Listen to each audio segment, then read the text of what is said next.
So 1-2 அங்கேயும் வந்து துன்புறுத்தல் எவ்வளோ கேஸ் இருக்கு, பாலியல் துன்புறுத்தல் இரவு நேரம் அந்த மாதிரி ஒரு அதிகாரி வந்து பண்ணாருன்னு சொல்லி ஏன் ஒரு ஐபிஎஸ் ஆஃபீஸரே வந்து கன்விக்ட் ஆனார் உள்ள சமீபத்தில். ஓகே, அதனால எல்லா இடத்துலையும் பெண்கள்ன்றது வந்து அவங்களுக்கு பாதிக்கப்படுறாங்க, அதுக்குண்டான நீதியும் வழங்கப்பட்டுக்கிட்டு இருக்கு. ஒரு சில இடங்களுக்கு தெரியாது.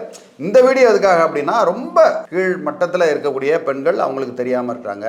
ரெண்டாவது மெத்த படித்தவங்க, பயங்கரமாக படித்தவங்க பிஎம்இலாம் படிச்சுட்டு ஐடி கம்பெனியில் வேலை செஞ்சுட்டு இந்த மாதிரி தனியாக தெரிஞ்சு அலையிறது, நைட்டு வந்து கஷ்டப்படுறது, இந்த மாதிரி இருக்கிற பெண்களுக்கும் இது வந்து இந்த வீடியோ பயனுள்ளதாக இருக்கும்னு நினைக்கிறேன் நான். சார் இப்போ நிறைய கம்பெனிலாம் பெண்களை வந்து ஷிஃப்ட்டு வேண்டாம் அப்படின்னு சொன்னாலும் இல்லை நீ இரவு நேர ஷிஃப்ட்டுக்கு வந்து தான் ஆகணும் அப்படின்னு வற்புறுத்துற கம்பெனிகளும் இருக்கிறாங்க. இந்த மாதிரி கம்பெனிகளுக்கு எதிர்த்து இவங்க குரல் கொடுக்க முடியுமா சார்? கண்டிப்பாக அது சட்டவிரோதம். அப்படி அவங்கள யாரையும் கம்பளே பண்ண முடியாது. அதுவும் குறிப்பாக சொல்லப்போனால் அந்த குழந்தைகள் இருக்கக்கூடிய அந்த பெண்கள் இருக்காங்களா, அவங்களெல்லாம் வந்து கம்பளே பண்ண முடியாது. நீங்கள் குழந்தைய பராமரிக்கணும், எவ்வளோ வேலை இருக்குது பெண்களுக்கு, அதை விட்டுட்டு நீ வந்து நைட் நேரவா பகல் நேரத்தில் வந்து நீ வீட்டில் போய் படுத்துங்கன்னு சொல்கிறதெல்லாம் வந்து அது கரெக்ட் இல்லை.